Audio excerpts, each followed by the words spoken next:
वक्त्रं न निद्रा न स्वामी न भृत्य न देवं न मर्त्य चिदानन्दरूपं नमो वीतरागम्। ನೀವಿವತ್ತು ಕಂಗನಾಪುರ ವಿಶೇಷ ಕ್ಷೇತ್ರ ನೋಡಲಿದ್ದೀರಾ. ಈ ಕ್ಷೇತ್ರವು ಸಾಂಗಲಿಯಿಂದ 40 ಕಿಲೋಮೀಟರ್, ಮೀರಜ್ನಿಂದ 30 ಕಿಲೋಮೀಟರ್, ಕೊಲ್ಲಾಪುರದಿಂದ 100 ಕಿಲೋಮೀಟರ್, ವಿಜಯಪುರದಿಂದ 100 ಕಿಲೋಮೀಟರ್, ಬೆಳಗಾವಿಯಿಂದ 130 ಕಿಲೋಮೀಟರ್ ದೂರದಲ್ಲಿದೆ. 2016ನೇ ಇಸವಿಯಲ್ಲಿ ಶ್ರೀ 108 ಜಿನಸೇನ ಮುನಿ ಮಹಾರಾಜರು ಮಹಾರಾಷ್ಟ್ರದ ಸಾಂಗಲಿ ಜಿಲ್ಲೆಯ ಕವಟೆ ಮಕಾಳ ತಾಲೂಕಿನ ಕಂಗನಾಪುರ ಗ್ರಾಮ ವ್ಯಾಪ್ತಿಯಲ್ಲಿ ವಿಹಾರ ಮಾಡುವಾಗ ವಿಚಿತ್ರ ಹಾಗೂ ವಿಶಿಷ್ಟ ಘಟನೆಯನ್ನು ಕಂಡು ಮೂಕ ವಿಸ್ಮಿತರಾಗ್ತಾರೆ.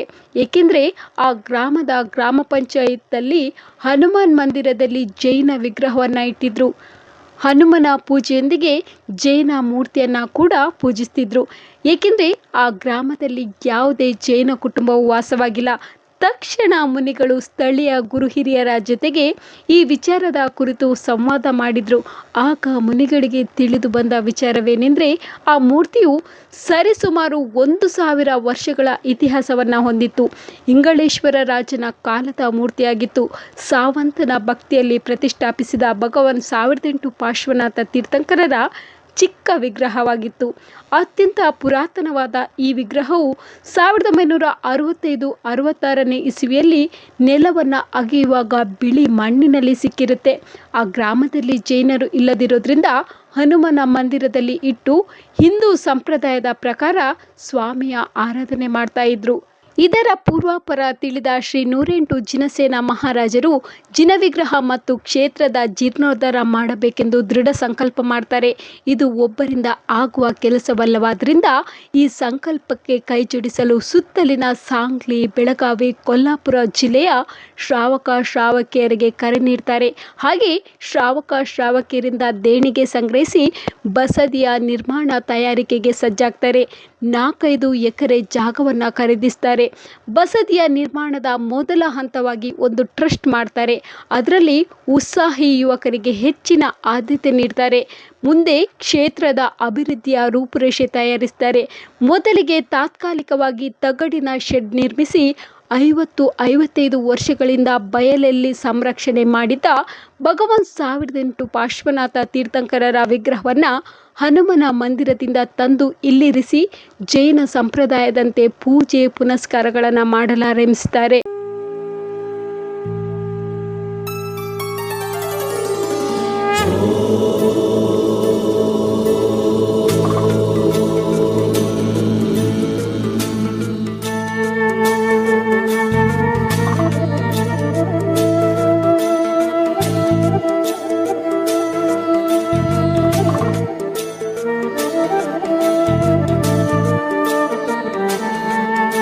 प्रचंड चंड दंड पिंड खंड खंड खंडनम न दंडिकम सुपंडितम च गंड घंडु गुंडकम न गंडकम न तुंडिलम तु दंड गुंडताश्रयम प्रणाम मादि तीर्थ मादि नाथ मादि शंकरम।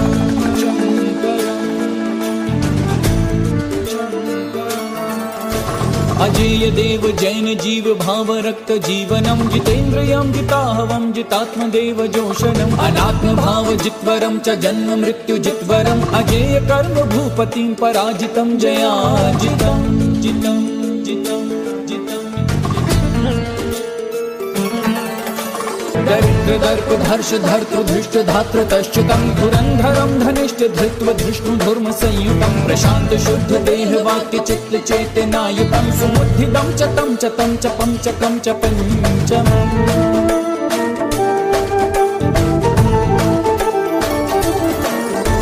अमूर्त जीव चंद्र चंद्र तुंड चंद्र लांछनम सुचंद्र चंद्र चंदिरं च चंद्रमाश्च चंद्रकः सुचारु चंद्र चर्य चर्चितार्चितं च चंद्रिलं जिनेन्द्र चंद्र चंद्रनाथ तीर्थकारमीश्वरम्।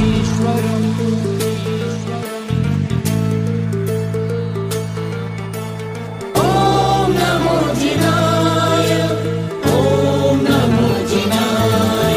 पुनीत पुष्कलं च शुभ्ररश्मि पुष्पवर्णकं सुपुण्यबोध पुष्पितं च पुष्पकेतुमर्दनं सुपुष्प पुष्प संयुतं च पुष्परेणुगन्धकं सुपुष्पदन्त पुष्पदन्त पुष्प पूज्य वन्दनम्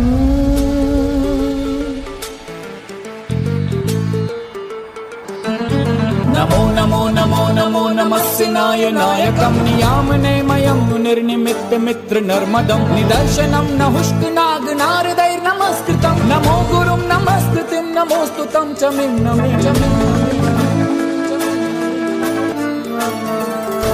अरिष्ट नेमि नाथ नेमि नेमि मेनुते मुने गरिष्ठ पुष्ट पुष्टिदं बलिष्ठ पौष्टिकप्रदः समस्त विष्ट निकृष्ट वासनाग वर्जितो विशिष्ट शिष्ट शिष्ट हार रिष्ट को विशिष्टतः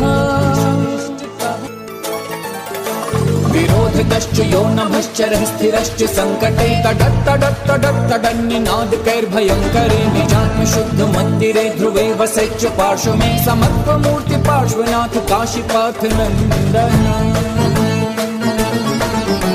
महत्तरं महानुभाव मोक्षमार्ग मार्गिकं महार्णवं महन्त मङ्गलं महार्हमाठरं ममात्ममार्जनं महालयं मरालमार्मिकं नमोऽस्तु मन्त्रतो महात्मवीर शङ्करम्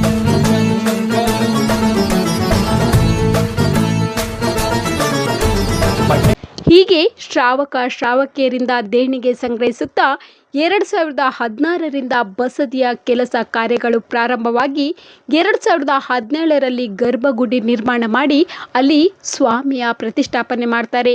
ಶ್ರೀ 108 ಜಿನಸೇನ ಮಹಾರಾಜರು ಮಾಡಿದ ಸಂಕಲ್ಪ ಕಂಡು ಶ್ರಾವಕರು ಮತ್ತು ಮುನಿಗಳು ಸೇರಿ 2020ರಲ್ಲಿ ಪಂಚಕಲ್ಯಾಣ ಮಾಡಲು ನಿರ್ಧಾರ ತೆಗೆದುಕೊಳ್ತಾರೆ. ಆದರೆ ಕೊರೋನಾ ಲಾಕ್ಡೌನ್ ಕಾರಣದಿಂದ ಅದನ್ನು ಮುಂದೂಡಲಾಯಿತು. ಮುಂದೆ 2022ರಲ್ಲಿ ಮೂಲ ಭಗವಾನ್ 1008 ಪಾರ್ಶ್ವನಾಥ ತೀರ್ಥಂಕರರ ಮೂರ್ತಿಯ ಜೊತೆಗೆ ಭಗವಾನ್ 1008 ಶಾಂತಿನಾಥ, ಭಗವಾನ್ 1008 ಕುಂತುನಾಥ, ಭಗವಾನ್ 1008 ಅರನಾಥ, ಭಗವಾನ್ 1008 ಮುನಿಸುವ್ರತನಾಥ, ಭಗವಾನ್ 1008 ವಾಸುಪೂಜಾ, ಭಗವಾನ್ 1008 ನೇಮಿನಾಥ ತೀರ್ಥಂಕರರ ಮೂರ್ತಿಗಳನ್ನು 3 ಮೂರ್ತಿಗಳನ್ನು ಖಡ್ಗಾಸನದಲ್ಲಿ, 3 ತೀರ್ಥಂಕರರ ಮೂರ್ತಿಗಳನ್ನು ಪದ್ಮಾಸನದಲ್ಲಿ ಪ್ರತಿಷ್ಠಾಪಿಸಿ ಭವ್ಯ ಪಂಚಕಲ್ಯಾಣ ಮಹೋತ್ಸವವನ್ನು ನೆರವೇರಿಸ್ತಾರೆ. ಮಾನಸ್ತಂಭ, ಮುನಿ ನಿವಾಸ, ಯಾತ್ರಾ ನಿವಾಸ, ಆಹಾರ ನಿವಾಸ, ಉದ್ಯಾನವನ ಮತ್ತು ಸಮಗ್ರ ಕ್ಷೇತ್ರದ ಅಭಿವೃದ್ಧಿಯನ್ನು ಈಗಲೂ ಪ್ರಗತಿಯಲ್ಲಿ ನಡೆಸುತ್ತಾ ಬರುತ್ತಿದ್ದಾರೆ ಪೂಜ್ಯ ಮುನಿಗಳು. ಜಿನಸೇನ ಮಹಾರಾಜರ ಶ್ರದ್ಧೆ ಭಕ್ತಿಯಿಂದ ಈಗಲೂ ಇಲ್ಲಿ ಅಭಿವೃದ್ಧಿಯೊಂದಿಗೆ ಜನರ ಸಹಕಾರವೂ ಕೂಡ ಅಗತ್ಯವಾಗಿ ಬೇಕು. ದಕ್ಷಿಣ ಕನ್ನಡದ 18 ಜಿನಮಂದಿರದ ದರ್ಶನ ಭಾಗ್ಯದ ಜೊತೆಗೆ ವಿಶ್ವದ ಪ್ರಸಿದ್ಧ 1000 ಕಂಬದ ಬಸದಿಯ ದರ್ಶನ ಹಾಗೂ ಅಭಿಷೇಕವನ್ನು ನೋಡ್ಕೊಂಡು ಬರೋಣ. ಮೂಡುಬಿದಿರೆಯಿಂದ ಕಾರ್ಕಳಕ್ಕೆ ಹೋಗುವ ರಾಜರಸ್ತೆಯ ಬಳಿಯಿಂದಲೇ ನಮ್ಮ ವಿಹಾರ ಪ್ರಾರಂಭಿಸುವುದಾದರೆ ಮೊದಲು ಬಡಗ ಬಸದಿಗೆ ಹೋಗೋಣ. ಇದು ಊರಿಗೆ ಬಡಗು ಎಂದರೆ ಉತ್ತರ ದಿಕ್ಕಿನಲ್ಲಿದ್ದು ಪ್ರವೇಶದ್ವಾರದ ಬಳಿಯಲ್ಲೇ 40 ಅಡಿ ಎತ್ತರದ ಮಾನಸ್ತಂಭ ಕಂಗೊಳಿಸುತ್ತಿದೆ. ಭಗವಾನ್ ಚಂದ್ರನಾಥ ಸ್ವಾಮಿ ಮೂಲ ನಾಯಕರಾಗಿರುವ ಈ ಬಸದಿಯಲ್ಲಿ 72 ಮಂದಿ ತೀರ್ಥಂಕರರ ಕಂಚಿನ ಪ್ರತಿಮೆಗಳಿವೆ. 24 ತೀರ್ಥಂಕರರ ಖಡ್ಗಾಸನದಲ್ಲಿರುವ ಜಿನಬಿಂಬಗಳೂ ಇಲ್ಲಿ ವಿಶಿಷ್ಟವಾಗಿವೆ. ಬಡಗು ಬಸದಿಯಿಂದ ಸ್ವಲ್ಪ ದಕ್ಷಿಣಕ್ಕೆ ಬಂದು ಮತ್ತೆ ಪೂರ್ವಕ್ಕೆ ಹೋಗುವ ಪುಟ್ಟ ರಸ್ತೆಯಲ್ಲಿ ಸಾಗಿದರೆ ಶೆಟ್ಟರ ಬಸದಿ ಸಿಗುತ್ತದೆ. ಈ ಬಸದಿಯನ್ನು ಬಂಗೋತ್ತಮ ಶೆಟ್ಟಿ ಎಂಬವರು ಕಟ್ಟಿಸಿದರು. ಮೂಲಸ್ವಾಮಿಯಾಗಿ ಭಗವಾನ್ ಮಹಾವೀರ ಸ್ವಾಮಿ ಕಂಗೊಳಿಸುತ್ತಿದ್ದು ಇಲ್ಲಿಯೇ ಎಡಬದಿಯಲ್ಲಿ 24 ತೀರ್ಥಂಕರರ ಬಿಂಬಗಳಿರುವ ಬಸದಿಯಿದೆ. ಎಡಬಲದಲ್ಲಿ ಸರಸ್ವತಿ, ಪದ್ಮಾವತಿ ದೇವಿಯರೂ ತುರಗವೇರಿದ ಬ್ರಹ್ಮಯಕ್ಷನು ಆರಾಧಿಸಲ್ಪಡುತ್ತಿದ್ದಾರೆ. ಈ ಬಸದಿಯಲ್ಲಿ ಅನೇಕ ಓಲೆಗರಿ ಗ್ರಂಥಗಳು ಲಭಿಸಿದ್ದವು ಎಂಬುದು ವಿಶೇಷ. ಇಂದ ಹೊರಬಂದು ಪೂರ್ವಕ್ಕೆ ಹೋಗಿ ಅನಂತರ ದಕ್ಷಿಣಕ್ಕೆ ತಿರುಗಿದರೆ ಹಿರೇಬಸದಿ ಅಂದರೆ ಅಮ್ಮನವರ ಬಸದಿ ಕಾಣಸಿಗುತ್ತದೆ. ಮೂಡುಬಿದಿರೆಯ ಅತ್ಯಂತ ಪ್ರಾಚೀನ ಬಸದಿಯಾಗಿದ್ದುದರಿಂದ ಹಿರಿಬಸದಿ ಎನಿಸಿರುವ ಈ ಜಿನಾಲಯದಲ್ಲಿ ಭಗವಾನ್ ಶಾಂತಿನಾಥ ಸ್ವಾಮಿ ಆರಾಧಿಸಲ್ಪಡುತ್ತಿದ್ದಾರೆ. ಬಸದಿಯ ಒಳಾಂಗಣದಲ್ಲಿ ಬಲಗಡೆ 24 ಜನ ತೀರ್ಥಂಕರರ ಸುಂದರ ಬಿಂಬಗಳು ಹಾಗೂ ಮಾತೆ ಪದ್ಮಾವತಿ ಮತ್ತು ಮಾತೆ ಸರಸ್ವತಿ ದೇವಿಯ ಮಣ್ಣಿನ ಮೋಹಕ ಮೂರ್ತಿಗಳು ಕಂಗೊಳಿಸುತ್ತಿದ್ದು ಕಣ್ಣಿಗೆ ಹಬ್ಬವನ್ನುಂಟು ಮಾಡುತ್ತಾ ಮನದಲ್ಲಿ ಭಕ್ತಿಯ ಭಾವವನ್ನು ಮೂಡಿಸುತ್ತವೆ. ದೀಪಣ್ಣ ಶೆಟ್ಟಿ ಎಂಬವರು ಇದನ್ನು ನಿರ್ಮಾಣಗೊಳಿಸಿದ್ದು ಮುಂದೆ ಉತ್ತಮೆಯ ಕಾಂತಣ್ಣ ಶೆಟ್ಟಿ ಜೀರ್ಣೋದ್ಧಾರಗೊಳಿಸಿದರೆಂದು ತಿಳಿದುಬರುತ್ತದೆ. ಇಲ್ಲಿ ಶುಕ್ರವಾರ ವಿಶೇಷ ಪೂಜೆ ನಡೆಯುತ್ತದೆ. ಮತ್ತೆ ಹಿರೇಬಸದಿಯಿಂದ ಹೊರಬಂದು ಬಳಿಕ ಪೂರ್ವಕ್ಕೆ ಹೋಗುವ ಬೆಟ್ಕೇರಿ ರಸ್ತೆಯಲ್ಲಿ ಸಾಗಿದರೆ ಮಾರ್ಗದ ಬಲಬದಿಯಲ್ಲಿ ಬಸದಿಯೊಂದು ಕಾಣಿಸುತ್ತದೆ. ಬೆಟ್ಕೇರಿ ಬಸದಿ ಎಂದೇ ಖ್ಯಾತವಾದ ಈ ಬಸದಿಯಲ್ಲಿ 3 ಅಡಿ ಎತ್ತರದ ಭಗವಾನ್ ಮಹಾವೀರ ಸ್ವಾಮಿಯ ಬಿಳಿಯ ಬಿಂಬ ಆರಾಧಿಸಲ್ಪಡುತ್ತಿದೆ. ಇದು ಕೋಣಾಜೆ ಗ್ರಾಮದ ಶ್ರಾವಕರ ಪ್ರಧಾನ ಆರಾಧನಾಲಯವೂ ಎನಿಸಿದೆ. ಅಲ್ಲಿಂದ ಮತ್ತೆ ಮುಖ್ಯ ರಸ್ತೆಗೆ ಬಂದು ಹಿಂದಕ್ಕೆ ಪಶ್ಚಿಮದೆಡೆಗೆ ಹೆಜ್ಜೆ ಹಾಕುತ್ತಾ ಮುಂದುವರಿದರೆ ಎಡಬದಿಗೆ ಜೈನ ಬಸದಿಗಳ ಪುಟ್ಟ ರಸ್ತೆಯೊಂದು ಗೋಚರಿಸುತ್ತದೆ. ವಿಶೇಷವೆಂದರೆ ನಾವು ಈ ರಸ್ತೆಯಲ್ಲಿ ಮುಂದುವರಿಯುತ್ತಾ ಒಟ್ಟು 9 ಬಸದಿಗಳ ದರ್ಶನವನ್ನು ಮಾಡಬಹುದು. ದಕ್ಷಿಣಕ್ಕೆ ಹೆಜ್ಜೆ ಹಾಕುತ್ತಿರುವಂತೆಯೇ ಎಡಬದಿಯಲ್ಲಿ ಮೊದಲು ನಮಗೆ ಸಿಗುವುದು ಕೋಟಿ ಬಸದಿ. 1401ರಲ್ಲಿ ಕೋಟಿಶೆಟ್ಟಿ ಎಂಬವರು ನಿರ್ಮಿಸಿದ ಈ ಜಿನಮಂದಿರದಲ್ಲಿ ಭಗವಾನ್ ನೇಮಿನಾಥ ಸ್ವಾಮಿ ಆರಾಧಿಸಲ್ಪಡುತ್ತಿದ್ದಾರೆ. ಇಂದು ಚೌಟರ ಅರಮನೆಯ ಅಧೀನದಲ್ಲಿದ್ದು ಜೀರ್ಣೋದ್ಧಾರಗೊಂಡು ಕಂಗೊಳಿಸುತ್ತಿದೆ. ಕೋಟಿ ಬಸದಿಯ ಬಳಿಕ ಅದೇ ಬದಿಯಲ್ಲಿ ಕಾಣಸಿಗುವ ಬೃಹತ್ ಜಿನಾಲಯ ಗುರುಬಸದಿ. ಅತ್ಯಂತ ಪ್ರಾಚೀನವಾದ ಈ ಬಸದಿಯ ಶೋಧನೆ ಓರ್ವ ಗುರುಗಳಿಂದ ಆದುದರಿಂದ ಮತ್ತು ಇಲ್ಲಿನ ಜೈನ ಮಠದ ಭಟ್ಟಾರಕರಿಗೆ ಪಟ್ಟಾಭಿಷೇಕ ನೆರವೇರುವುದರಿಂದ ಇದು ಗುರುಬಸದಿ ಎನಿಸಿದೆ. ಶ್ರೀ ಧವಳ, ಜಯಧವಳ, ಮಹಾಧವಳ ಗ್ರಂಥಗಳು ಇಲ್ಲಿಯೇ ಸ್ವಾಗತಿಸಲ್ಪಟ್ಟು ಸಂಗ್ರಹಗೊಂಡು ರಕ್ಷಿಸಲ್ಪಟ್ಟು ಇದ್ದುದರಿಂದ ಇದನ್ನು ಸಿದ್ಧಾಂತ ಬಸದಿ ಎಂದೂ ಕರೆಯುತ್ತಾರೆ. ಭಗವಾನ್ ಶ್ರೀ ಪಾರ್ಶ್ವನಾಥ ಸ್ವಾಮಿಯ 9 ಅಡಿ ಎತ್ತರದ ಜಿನಬಿಂಬ ಇಲ್ಲಿ ಮನಮೋಹಕವಾಗಿದೆ. ಸುಮಾರು 8ನೇ ಶತಮಾನದಲ್ಲಿ ಈ ಬಿಂಬದ ಪ್ರತಿಷ್ಠಾಪನೆಯಾಯಿತೆಂದು ಹೇಳಲಾಗುತ್ತದೆ. ಈ ಬಸದಿಯ ಎಡಬದಿಯಲ್ಲಿ ಅಮ್ಮನವರ ಬಸದಿ ಇದ್ದು ಇಲ್ಲಿ 24 ತೀರ್ಥಂಕರರು, ಮಾತೆ ಸರಸ್ವತಿ, ಮಾತೆ ಪದ್ಮಾವತಿ ಹಾಗೂ ಬ್ರಹ್ಮದೇವರು ಪೂಜೆಗೊಳ್ಳುತ್ತಿದ್ದಾರೆ. ಗುರುಬಸದಿಯ ಎದುರು ಬದಿಯಲ್ಲಿ ಇರುವುದು ವಿಕ್ರಮಶೆಟ್ಟರ ಬಸದಿ. ಶಿಲಾಮಯವಾದ ಈ ಬಸದಿಯನ್ನು ಕಟ್ಟಿಸಿದವರು ವಿಕ್ರಮಶೆಟ್ಟಿ. ಮುಂಭಾಗದಲ್ಲಿರುವ 40 ಅಡಿ ಎತ್ತರದ ಮಾನಸ್ತಂಭ ಕಲಾತ್ಮಕವಾಗಿದೆ. ಭಗವಾನ್ ಆದಿನಾಥ ಸ್ವಾಮಿ ಈ ಬಸದಿಯಲ್ಲಿ ಮೂಲನಾಯಕರಾಗಿದ್ದು ಆಲಯದ ಬಲಬದಿಯಲ್ಲಿ 24 ತೀರ್ಥಂಕರರು ಆರಾಧಿಸಲ್ಪಡುತ್ತಿದ್ದಾರೆ. ಇಲ್ಲಿಯೇ ಒಂದು ಮುನಿನಿವಾಸವೂ ಇದೆ. ಇಲ್ಲಿಂದ ಹೊರಬಂದು ಮುಂದಕ್ಕೆ ಹೋಗುವಾಗ ಎಡಬದಿಯಲ್ಲಿ ಲೆಪ್ಪದ ಬಸದಿ ಕಾಣಿಸುತ್ತದೆ. ಶಿಲಾಮಯವಾದ ಈ ಬಸದಿಯಲ್ಲಿ ಭಗವಾನ್ ಚಂದ್ರನಾಥ ಸ್ವಾಮಿ 4 ಅಡಿಯ ಎತ್ತರದ ಜಿನಬಿಂಬ ರೂಪದಲ್ಲಿ ಪೂಜೆಗೊಳ್ಳುತ್ತಿದ್ದಾರೆ. ವಿಶೇಷವೆಂದರೆ ಇದು ಸಂಪೂರ್ಣ ಮಣ್ಣಿನಿಂದ ನಿರ್ಮಾಣಗೊಂಡಿದ್ದು ಕಾಲಕಾಲಕ್ಕೆ ಪುನರ್ನಿರ್ಮಾಣಗೊಳಿಸಿ ಪ್ರತಿಷ್ಠಾಪಿಸಲಾಗುತ್ತದೆ. ಅದೇ ರೀತಿ ಮಣ್ಣಿನಿಂದಲೇ ನಿರ್ಮಿಸಲಾದ ಶ್ಯಾಮಯಕ್ಷ ಮತ್ತು ಅಷ್ಟಭುಜೆಯಾದ ಮಾತೆ ಜ್ವಾಲಾಮಾಲಿನಿಯ ಬಿಂಬಗಳು ಎಡಬಲಗಳಲ್ಲಿವೆ. ದೇವಿಯನ್ನು ಕಿಟಕಿಯಿಂದ ದರ್ಶನಗೈಯುವುದು ಇಲ್ಲಿನ ಇನ್ನೊಂದು ವಿಶೇಷತೆ.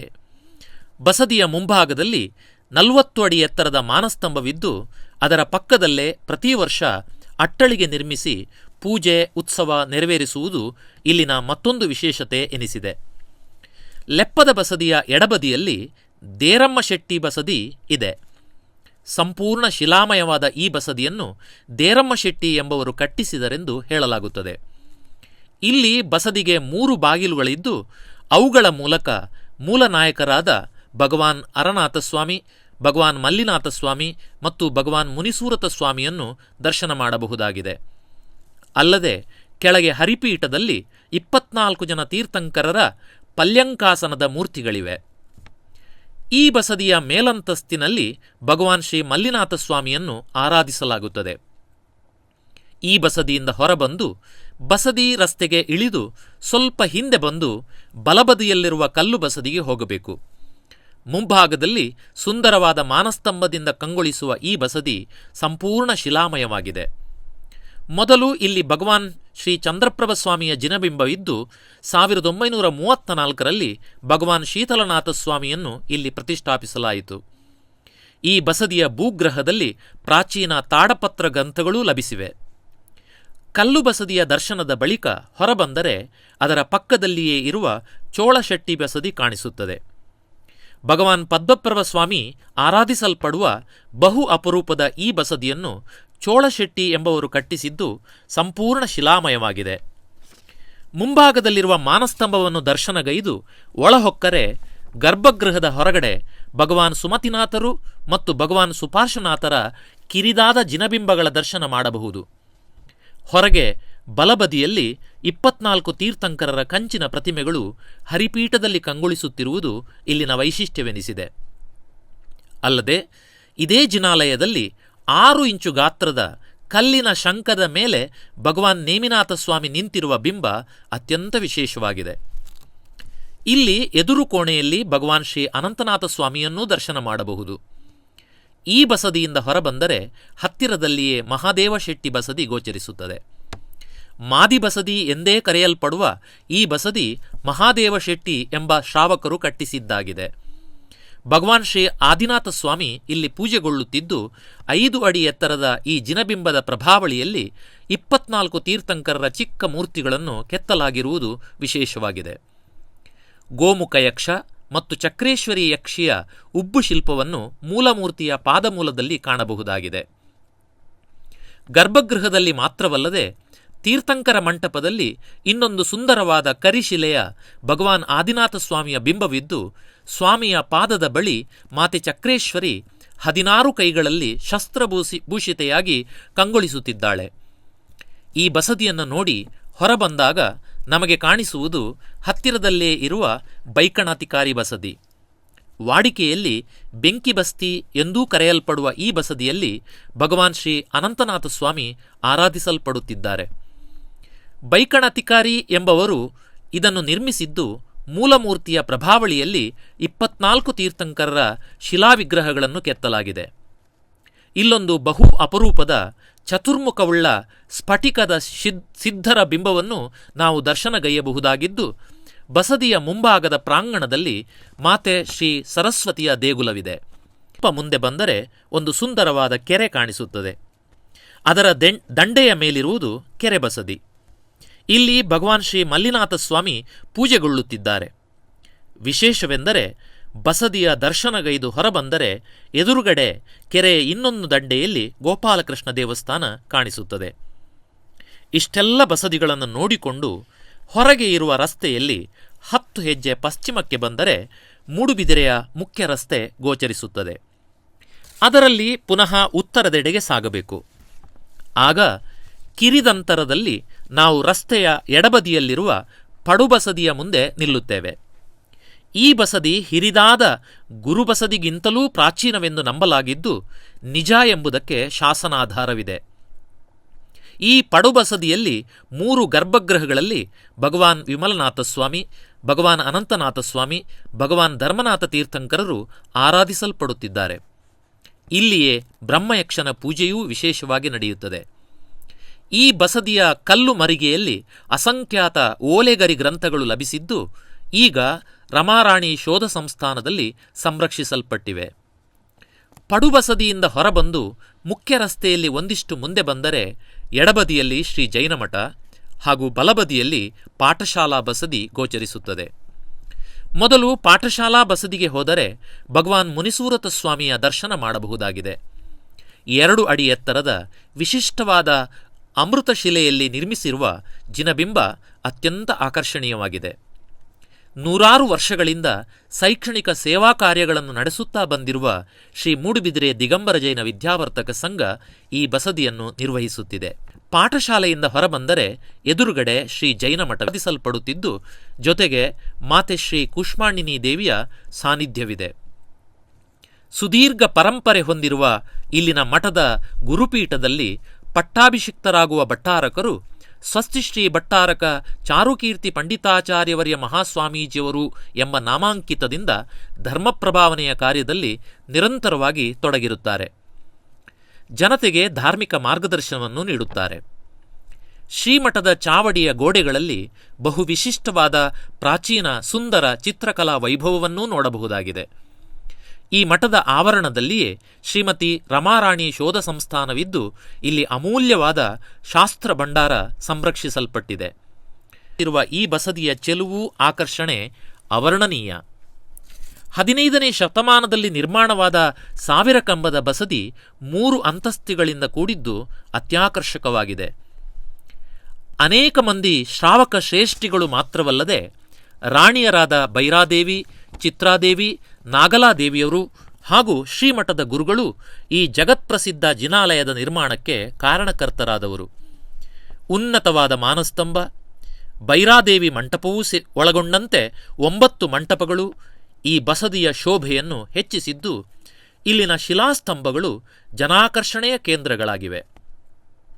9 ಅಡಿ ಎತ್ತರದ ಭಗವಾನ್ ಶ್ರೀ ಚಂದ್ರಪ್ರಭ ಸ್ವಾಮಿಯ ಪಂಚಲೋಹದ ಸುಂದರ ಜಿನೆಬಿಂಬ ಇಲ್ಲಿ ಆರಾಧಿಸಲ್ಪಡುತ್ತಿದೆ. ಇಂಥ ದೇವನ ಕಂಡಿರಾ ಈ ಜಗದಲ್ಲಿ, ಇಂಥ ದೇವನ ಕಂಡಿರಾ,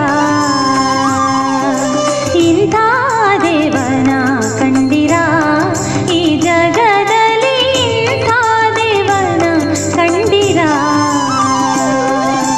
ಭಕ್ತರ ಭಕ್ತಿಯ ಹೆಚ್ಚಿಪ ದೇವನಿವನು, ದೀನರ ಪಾಲಿಸೋ ಜಿನನಿವನು, ದುರಿತವ ಕಳೆಯುವ ಅರಹಂತನು, ಸಕಲರ ಪೊರೆಯುವ ಭಗವಂತನು. ಇಂಥ ದೇವನ ಕಂಡಿರಾ ಈ ಜಗದಲ್ಲಿ, ಇಂಥ ದೇವನ ಕಂಡಿರಾ.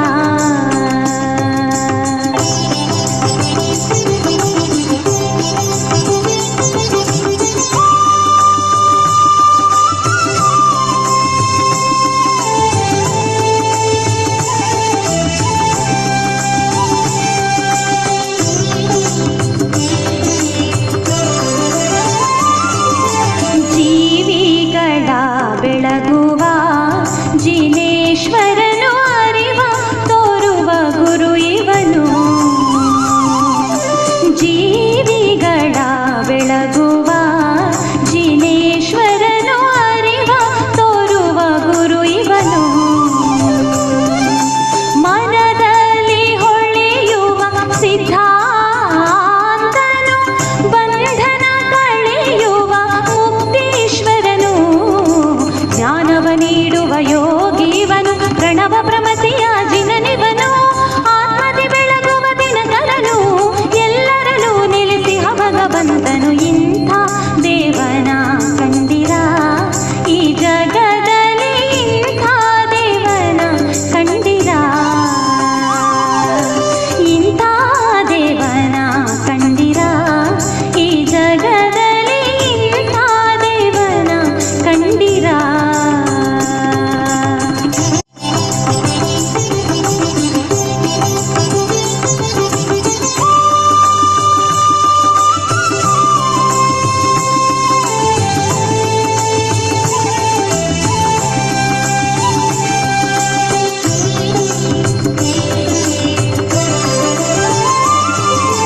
ಗುಣಗಳ ಒಡೆಯನು ಅಗಣಿತನು, ಶುಭ ಧ್ಯಾನ ತರುವ ಜ್ಞಾನಿವನು.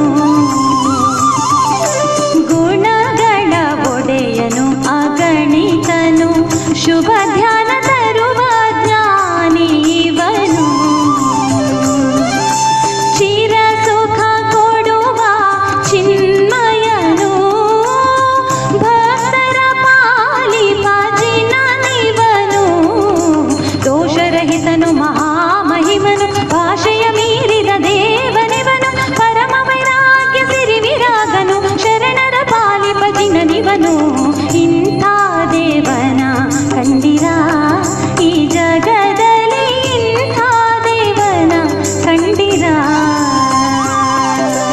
ಇಂಥ ದೇವನ ಕಂಡಿರಾ ಈ ಜಗದಲ್ಲಿ, ಇಂಥ ದೇವನ ಕಂಡಿರಾ. ಭಕ್ತರ ಭಕ್ತಿಯ ಹೆಚ್ಚಿಪ ದೇವನಿವನು, ದೀನರ ಪಾಲಿಸೋ ಜಿನ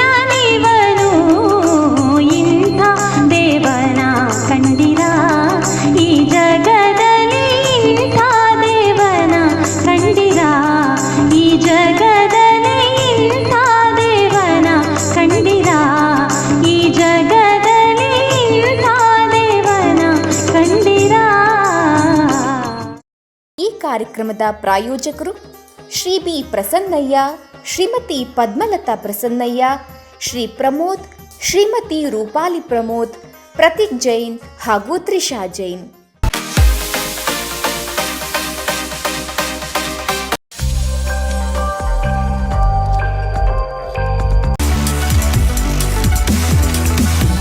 ಎಲ್ಲರಿಗೂ ನಮಸ್ಕಾರ. ನಾನು ಡಾಕ್ಟರ್ ಜಿತೇಶ್, ನಿಸರ್ಗ hospital Sirsi. India is the capital of diabetes. ಇಡೀ ವರ್ಲ್ಡ್ ಅಲ್ಲಿ ಹೈಯೆಸ್ಟ್ ಡಯಾಬಿಟಿಕ್ ಪೇಷಂಟ್ಸ್ ಇರೋದು ಎಲ್ಲಿ ಅಂತ ಕೇಳಿದ್ರೆ ನಮ್ಮ ಭಾರತದಲ್ಲಿ. ಬಟ್ ಆದ್ರೂ ಒಂದು ಡಯಾಬಿಟಿಸ್ಗೆ ಸರಿಯಾದ ರೀತಿಯಲ್ಲಿ ಇರುವಂತಹ ಒಂದು ಮ್ಯಾನೇಜ್ಮೆಂಟ್ ನಮ್ಮಲ್ಲಿಲ್ಲ.